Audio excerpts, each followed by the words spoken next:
Halo semuanya, welcome to Podsafe. Kita balik lagi setelah sekian lama udah gak update lagi. Gimana persiapan CPNS-nya teman-teman?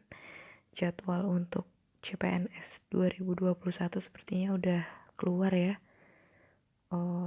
Gambaran atau perkiraan kapan rilis formasi, kapan tes SKD, kapan tes SKB udah keluar kan ya.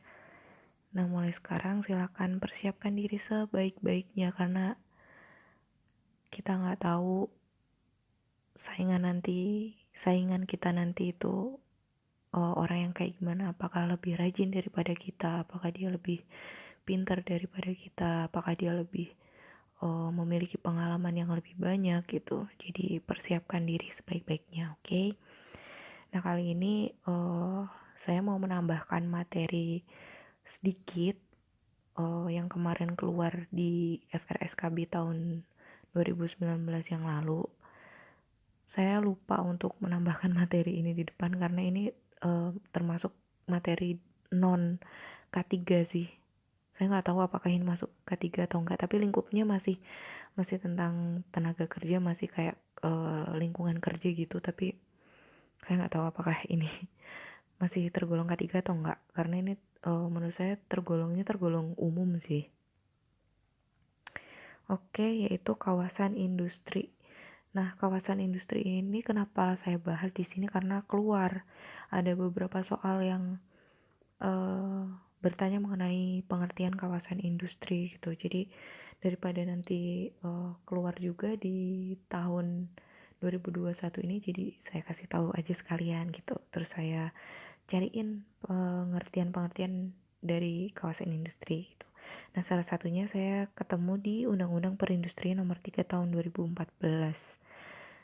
Pengertian kawasan industri adalah kawasan tempat pemusatan kegiatan industri yang dilengkapi dengan sarana dan prasarana penunjang yang dikembangkan dan dikelola oleh perusahaan kawasan industri.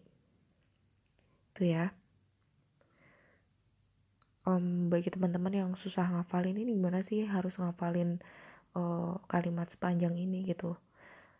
Ya di lock aja beberapa kata-kata yang mudah untuk dihafal gitu, mudah untuk di keep di kepala. Kayak misalkan kawasan industri itu berarti tempat pemusatan kegiatan industri gitu kan, yang dia dikembangkan dan dikelola oleh perusahaan gitu.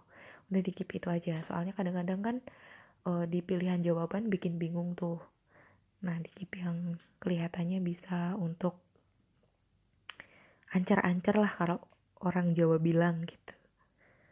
Terus selanjutnya adalah sentra industri kecil dan menengah. Penting sih kita bagi K3 gitu untuk mengetahui yang mana sentra industri kecil dan mana yang menengah, karena di beberapa program itu ada yang sasarannya di perusahaan, yaitu sektor industri besar gitu, menengah dan kecil. Jadi kita tahu kalau yang menengah itu yang seperti apa, yang kecil itu seperti apa, yang besar itu seperti apa gitu ya. Nah, sentra IKM, industri kecil dan menengah, ini adalah sekelompok IKM dalam satu lokasi atau tempat yang terdiri dari paling sedikit 5 unit usaha yang menghasilkan produk sejenis, menggunakan bahan baku sejenis dan atau melakukan proses produksi yang sama. Ini menurut PP nomor 29 tahun 2018. Sentra IKM ini seperti contohnya di mana ya? Misalkan di Magetan, Jawa Timur gitu ya. Dia punya satu tempat atau satu lokasi yang terdiri dari paling sedikit 5 unit usaha, lebih malah. Mungkin ada banyak ya, belasan unit usaha di situ. Dan namanya adalah Jalan Sawu.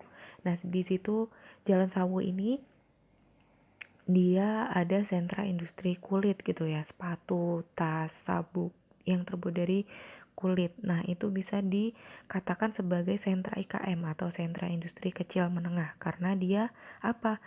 Dia berada di satu tempat, menghasilkan produk sejenis, menggunakan bahan baku sejenis dan melakukan proses produksi yang sama juga gitu ya. Lalu industri kecil, menengah, dan besar. Industri kecil merupakan industri yang mempekerjakan paling banyak 19 orang, tenaga kerja dan mempunyai nilai investasi kurang dari 1 miliar rupiah tidak termasuk tanah dan bangunan tempat usaha. Ingat, industri kecil paling banyak 19 orang. Lalu, industri menengah merupakan industri yang memiliki ketentuan sebagai berikut. Mempekerjakan paling banyak 19 orang tenaga kerja dan memiliki investasi paling sedikit 1 miliar rupiah. 2. Mempekerjakan paling sedikit 20 orang tenaga kerja dan memiliki nilai investasi paling banyak 15 miliar rupiah. Kemudian industri besar merupakan industri yang mempekerjakan paling sedikit 20 orang tenaga kerja dan memiliki nilai investasi lebih dari 15 miliar rupiah. Oke.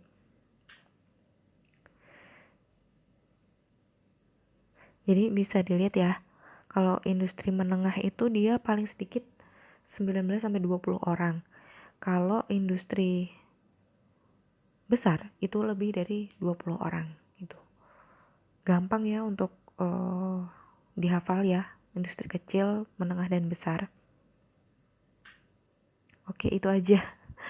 Bener kan saya bilang sedikit karena emang itu tadi ada beberapa tambahan yang keluar di SKB tahun 2019 yang lalu. Ya siapa tahu aja keluar gitu kan, daripada saya lupa untuk menyampaikan gitu. Jadi apa yang ada di FR tahun 2019 sudah saya sampaikan semuanya. Mulai dari yang pertama itu kemarin tentang ruang lingkup tujuan, kemudian pengertian dari K3, semuanya udah saya sampaikan sampai yang terakhir tentang kawasan industri ini. Jadi semua FR SKB Analis Kesehatan Kerja tahun 2019 sudah tersampaikan. Oke. Nanti kalau misalkan saya dapat tambahan-tambahan materi lain dari teman-teman saya yang juga ikut CPNS mungkin bisa saya share, tapi untuk sementara ini belum ada. Jadi yang saya share adalah yang FR dari saya gitu ya. Tapi dari beberapa teman juga yang satu kantor yang di bidang yang sama, itu mereka bilang bahwa materi yang keluar atau soal-soal yang keluar juga kurang lebih sama gitu ya, sama yang udah saya sampaikan kemarin-kemarin itu sampai hari ini gitu. Jadi silakan dipelajari buat teman-teman untuk saat ini ya, persiapan tahun 2021 CPNS ini jangan mikir SKB dulu, jadi fokus dulu ke SKD aja. Oke. Silakan buka YouTube, buka channel yang mereka udah konsen ke SKD gitu. Ada beberapa channel yang udah terkenal, itu silahkan dicek di situ. Silahkan rajin-rajin tryout mandiri ya. Tryout mandiri yaitu dengan mengerjakan soal sendiri, kemudian dinilai sendiri, diberi waktu sendiri gitu ya. Untuk mengukur udah sejauh mana sih kita belajarnya, udah semampu apa sih kita buat mengerjakan soal SKD, berapa skor kita dan apakah skor tersebut kira-kira sudah cukup gitu. Oke. Semangat ya. Waktu tinggal beberapa bulan lagi. Jadi tetap semangat. Oke. Itu saja yang bisa saya sampaikan. Mohon maaf kalau masih ada banyak kurangnya.